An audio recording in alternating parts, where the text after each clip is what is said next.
Friends, कैसे आप सब लोग। आज हम लोग प्रसूति तंत्र एवं स्त्री रोग में रजोनिवृत्ति के बारे में पढ़ेंगे। मॉडर्न में इसको मेनोपॉज से कोरिलेट किया गया है। तो इसमें हम लोग रजोनिवृत्ति के परिचय के बारे में देखेंगे, इसके निदान के बारे में देखेंगे, इसके भेद, लक्षण तथा अगर आकस्मिक रजोनिवृत्ति हो जाती है तो उसकी चिकित्सा कैसे की जाती है।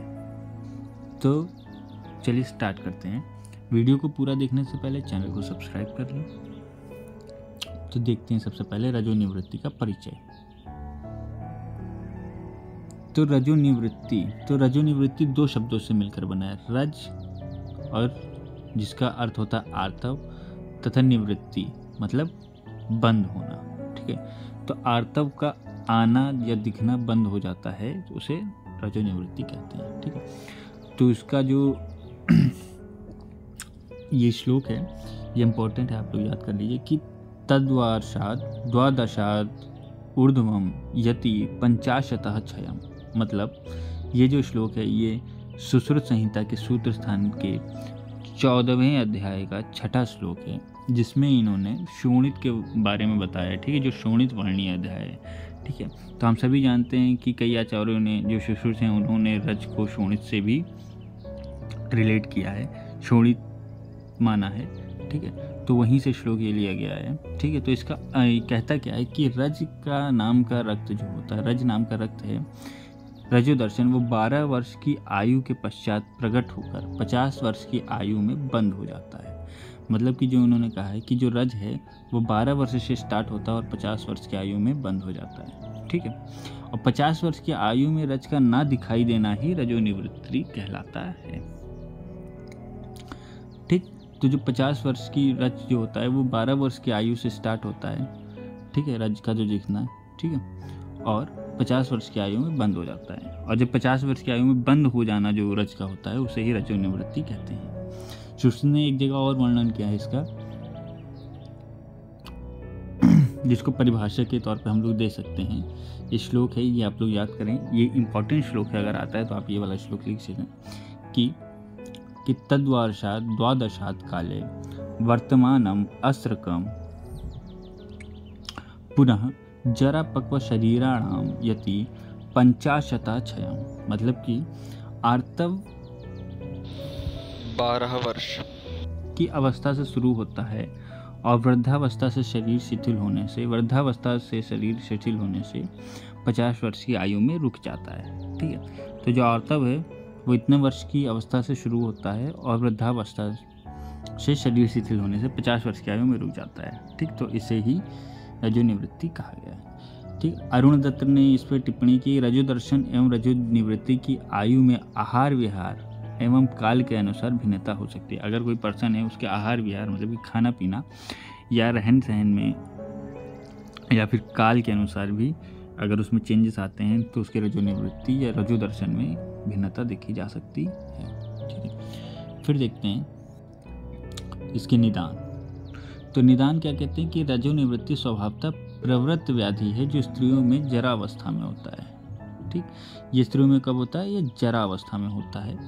काल, कर्म, वायु, धातुक्षय एवं अभिघात भी रजोनिवृत्ति को प्रभावित करने वाले कारक हैं। मतलब कि अभी अरुण दत्त के हम लोग देख चुके हैं कि उन्होंने भी कहा है कि काल, कर्म, वायु, धातुक्षय, ठीक है, एवं अभिघात, किसी प्रकार की चोट लग जाती, तो ये सब भी रजोनिवृत्ति को प्रभावित करने वाले कारक होते हैं। अगर इनमें भी चेंजेस आते हैं तो रजोनिवृत्ति का जो काल है उसमें भी चेंजेस आ सकते हैं कि बाल्य, युवा एवं वृद्धा अवस्था हेतु काल निमित्त कारण होते हैं। ठीक है, वृद्धावस्था में वात दोष का प्रकोप होता है जो धातु क्षय करता है। वृद्धावस्था में जो वात दोष होता है, वात हम लोग जानते हैं, हम सभी जानते हैं कि बाल अवस्था में कफ दोष प्रधान होता है, मध्यमावस्था में पित्त दोष प्रधान होता है और वृद्धावस्था में वात दोष प्रधान होता है। तो वहीं जब वृद्धावस्था होती है तो वात दोष का प्रकोप होता है जो धातु क्षय करता है, धातुओं का क्षय करता है। धातु क्षय के कारण जो उपधातु होती हैं, स्तन, आर्तव इत्यादि का भी क्षय हो जाता है। धातुओं का क्षय होगा तो उनके उपधातुओं का भी क्षय होगा।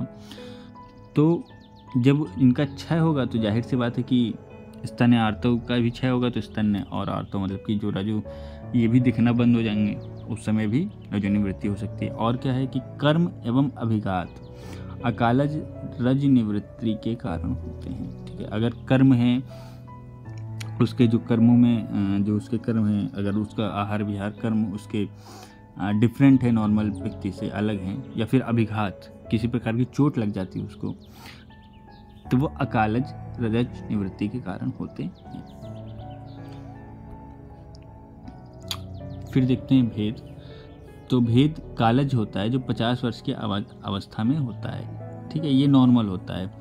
ठीक, 50 वर्ष की अवस्था में रजो निवृत्ति होना कालज है। अकालज क्या होता है कि 50 वर्ष के पूर्व अथवा पश्चात रजो निवृत्ति का होना अकालज कहलाता है। फिर देखते हैं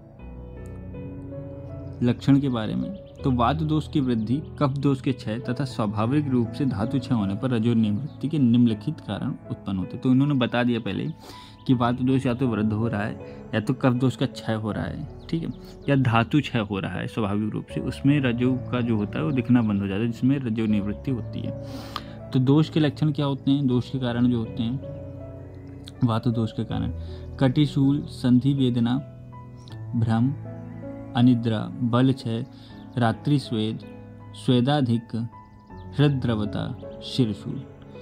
तो ये लक्षण है जो दोष के कारण होते हैं। ठीक है, धातु क्षय के लक्षण क्या? शूल, श्रम, शोष, तृष्णा, रुक्षता, संधि स्फुटन, संधि वेदना, कृशता, अस्थितोद, दतनख भंग, दुर्बलता, भ्रम, तमोदर्शन और योनि में वेदना होना, ये धातु क्षय के लक्षण है। मानसिक लक्षण क्या होते हैं?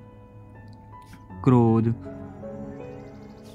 शोक, भय, द्वेष, स्मृति ह्रास मतलब कि याददाश्त का कम हो जाना, उत्साह में हानि, चिंता या मेधा का ह्रास होना, ये मानसिक लक्षण होते हैं।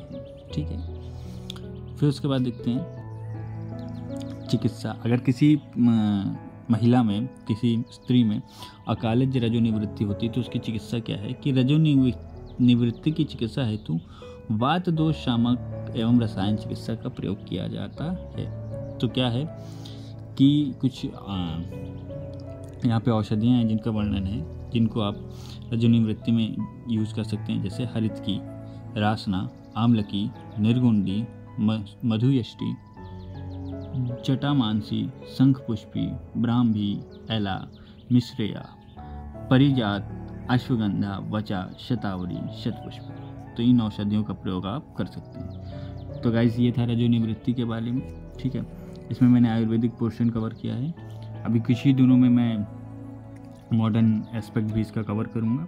ठीक है, तो अगर आपको वीडियो समझ में आई हो तो प्लीज़ वीडियो को लाइक करें, ज़्यादा से ज़्यादा लोगों में शेयर करें, और thank you so much watching. Audio Jungle।